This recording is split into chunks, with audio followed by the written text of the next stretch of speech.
Hello, my name is Reverend Gordon Abba, Senior Pastor of Word Alive Center International, Gwarinpa, Abuja, Nigeria. We're going to be looking at 9 key reasons why marriages and relationships don't last. I'm a relationship expert and I've counseled, spoken, interacted, taught, discussed marital issues and relationship matters with people. My joy of it all is they come out better. The first reason we're going to be looking at is difference in values. Now, the difference in value in itself is not the problem. But when the couples refuse to marry their values together, it becomes conflict of values. The guy or the man had his own upbringing, taught traditionally, taught societally, and taught morally and religiously about his own values. Possibly the lady or the woman also had a different upbringing, traditionally, societally, family-wise, and religiously, if possible. Now, when the two people come together with different set of values and they're not ready to blend or merge or marry their values together, it will affect their relationship. It will affect the marriage. So when values are different and not respected or meshed together to make one, just like the way the man and the woman become one, values also need to be married together. When this is done, relationship will work and marriages will work. The second reasons why relationships or marriages fail is financial differences. When there is lack of understanding or different understanding on how family finances should be run, or who owns the money, or who should take care of certain responsibilities in the family, when that understanding is not there, when there are different understanding about how family finances should be run, then there becomes a problem. And let me tell you how this works. In certain marriages, as some people would say, the man's money belongs to the man and the woman, while the woman's money belongs to her alone. I don't know how truthful it is, but I think this is one of the sayings I hear a lot of people say. Okay, maybe it's because they feel that, okay, the man should be the one to take care of every need in the family. But the clear truth is this, in the time to which we are in right now, it is never possible for a man to take care of the entire needs in the family. This is where the wife comes in to support. When a generation or a season or a time where male and female work, husband and wife have their different careers on what they do. If you say it should be the man that should be the one alone to take care of the family responsibilities, the question is, what should the woman be doing with her money? This is where support comes into being. When there is good understanding about how finances should be used in the marriage, the man, it is a true thing that the man takes care of the responsibilities of the family with the support of the wife. For the woman is meant to be a helpmeet, not a hurt creator. On the other hand also, no man should leave the total responsibility of the family to the wife because the man feels the woman earns enough or earns more than him. The man must first of all take the lead by bearing responsibilities in that family. So where there are financial differences and there are no understanding on how to support, how to lead, and how to use finances to meet family needs, definitely there will be challenges. The third reason why relationships and marriages do not work are unrealistic goals. Everybody has a goal. It's like hearing the man saying that he's going to marry an angel. The woman that he wants to marry should not be somebody that has any spot on her body. She must be perfect emotionally, perfect physically, perfect spiritually, perfect every-wise. Bros, no wife did like that for this planet Earth. Or you hear some ladies saying that the guy they're going to marry must be a billionaire with houses in Dubai, US, United Kingdom, and then some good houses either in Lekki or in Maitama, any of those highbrow areas. And then he must have fleets of cars, got a chauffeur that will drive her around, and a cook that works 24/7, and a laundry guy that takes care of her laundry, and some domestic staffs that will wake her up from the bed, and then domestic staff that brush her teeth, and domestic staff that will help her fix her jewelries and every other thing. sister, you know them for this world. When there are unrealistic goals, it will create a crack in the relationship and also create a crack in the marriage. So what do? Set your goals, but make sure that those goals are realistic. Somebody may be saying that, okay, where is the place of faith? Yes, the goal you're setting is a clear sign that you have faith. And please, we thank God for motivational speakers. Please don't go and listen to a motivational speaker that will make you live single for the rest of your life. Setting goals means you grow with your goals. You achieve a phase, you get to the next phase, you achieve that phase, you get to the other phase, you achieve that phase, and it goes on like that until your dreams come to pass. Then the fourth reason is the lack of communication. Communication is everything. There are no connections without communications. There are no connections without communication. Any relationship or marriage that lacks communication definitely will not thrive. It will not go too far. I tell you the truth. I remember when I got married newly, I used to get so very, very busy about my career, my ministry, everything. I get so busy that after work I come home and all I just do with my wife is to say, hello baby, how are you? And that is the end. But see, women want to talk and they want to be listened to. So the man must learn how to communicate. Constructive communication. You say, but my wife doesn't make any sense. The truth is, I may say this, women may not like this, the sense women make is in their nonsense.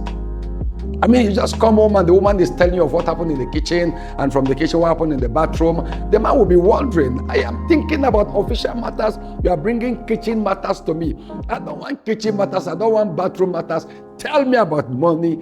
Tell me about promotion. Tell me about every other thing. What I need to do to make more money and get promoted in my place of work. That is what the man is concerned about. Talking about kitchen matters, talking about bathroom matters, or you even hear some wives telling their husband, honey, you won't believe it. Do you know that when I got to the office today, the gate man was just talking with somebody like that? The man will be wondering, what have I got to do with your gate man in your place of work? But the clear truth is this: what men call nonsense to women in their communication is actually what makes sense. Have you wondered why? Your wife goes to the salon, comes back from the salon, smiling, looking at you, expecting you to just comment her look or comment on the hairdo she has done. You actually took a glance or you took a good look at the hair, but you didn't say anything. And suddenly, her facial expression will change. She begins to project some body languages that you're not comfortable with. And then if the man is kind enough or polite enough, the man will just ask the woman, honey, what's wrong?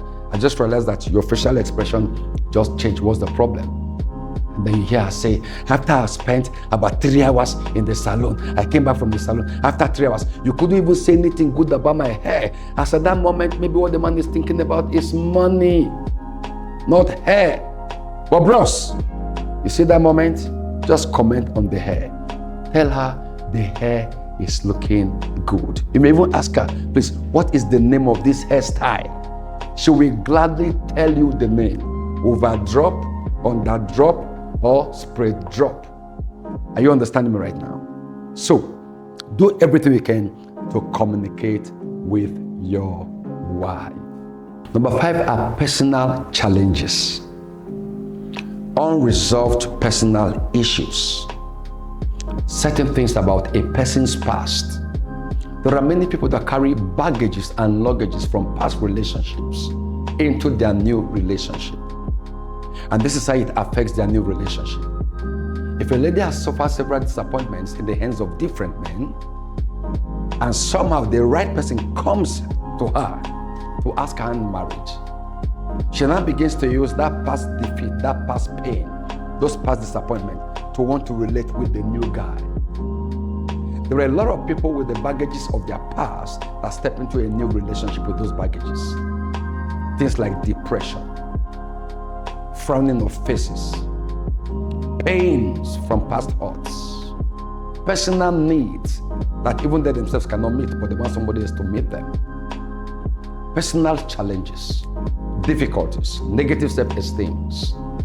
When you step into a relationship or into marriage with this kind of tendency, there is no way the relationship will work. there is no way the marriage will work. So when stepping into a relationship or stepping into any marriage, please, I beg of you, please, leave your personal matters aside. You say, and the guy has to marry me with my problems. No, the guy is ready to marry you with your problems. You say, no, the lady has to marry me with my temperament. I'm a very hot-tempered person. No, she's not marrying your temperament. In terms of being toxic, in terms of being high-tempered, in terms of being aggressive, that is not what the lady wants to marry. She has seen enough in life. She wants somebody that will cushion, somebody that will support, somebody that will stand by her, somebody that will just give her some peace. So let's drop aside personal issues, whether your extended family issues or the issues from your past or any situation at all you find yourself. That takes us to number 6. It's called support. Any relationship that must work or marriage that must work, there must be support from the two parties. 2 are better than 1. The reason why 2 are better than 1 is because 2, when they put their energy together, when they support each other, they make better success. The Bible says 2 are better than 1 because they have good reward or better reward in all their labor. When 2 lie down, they make hits. When one falls, the other will lift the other one up. So it calls for support. Can you imagine being in a relationship where you are not supportive? Can you imagine being in a marriage where you are not supportive? Life is all about adding value to people. As you step into that relationship or into that marriage, your goal should be on how to support your partner, support your spouse. That should be the goal. So don't just go and be valueless. Don't just go adding nothing to the relationship or adding nothing to the marriage. Now, it can be very, very disheartening and also very, very disappointing. So there need to be support from the both sides. Number 7 is the lack of intimacy. Where there is no body contact and there are no emotional connection in a relationship or in a marriage, it will affect the flow of understanding. It will affect the flow of strength. Intimacy matters a great deal. We have the light, shallow intimacy. We have the deep intimacy. If you don't understand this, you may just think that your spouse is an object in the house. Your spouse is human. Your spouse has feelings. Your spouse needs and wants to be connected to. From the place of communication to the place of playing and then to the place of conjugal connection. There have to be that intimacy. Very, very important. Number 8 is the lack of sincerity. Where there are no sincerity in a relationship or marriage, that relationship cannot last. That marriage will never last. Imagine you getting married to somebody who doesn't trust you. And the reason for the crack in the wall of trust is insincerity. There are some people you will catch them red-handed. They are still lying. It's not true, it's not true. He said, but I just saw you right now. He said, yes, what you saw is not true. It's your eyes that are deceiving you. I'm telling you the truth. They caught them red-handed. He said, it's not true. Your eyes are deceiving you. Please look very, very well. The moment your spouse finds out that you're not truthful and you're not sincere, it makes you to become untrustworthy. Where there is no trust, there are different things running through the minds of the person that was disappointed. And the moment that begins to happen that way, that marriage or relationship will never and can never last. Number 9, lack of spiritual stamina. Everything begins from the realm of the spirit and not just physical. We appreciate the place of beauty. We appreciate the place of elegance. We appreciate the place of prosperity or having more than enough to take care of your family. But you know what? When the spiritual foundation is cracked, there is no way the relationship will work. There is no way the marriage will work. Thank God for beauty. Thank God for straight legs. Thank God for figure 8. Thank God for six-pack, broad chest. Thank God for the best of rides and the best cozy homes that anybody can ever provide. But so when the God factor begins to miss and the spiritual stamina begins to lack, you will have nothing to stand on and you will have nothing to lean on. So your spirituality matters a great deal to fortify a relationship and make it lead into a sound, successful marriage. Check out your prayer life. Check out the study of scriptures. Check out the place of meditation. Check out the place of inspiration. Check out your relationship with God. Listen to this. Any man that loves God will not struggle to love the wife. Any woman that respects God will never struggle to respect their husband.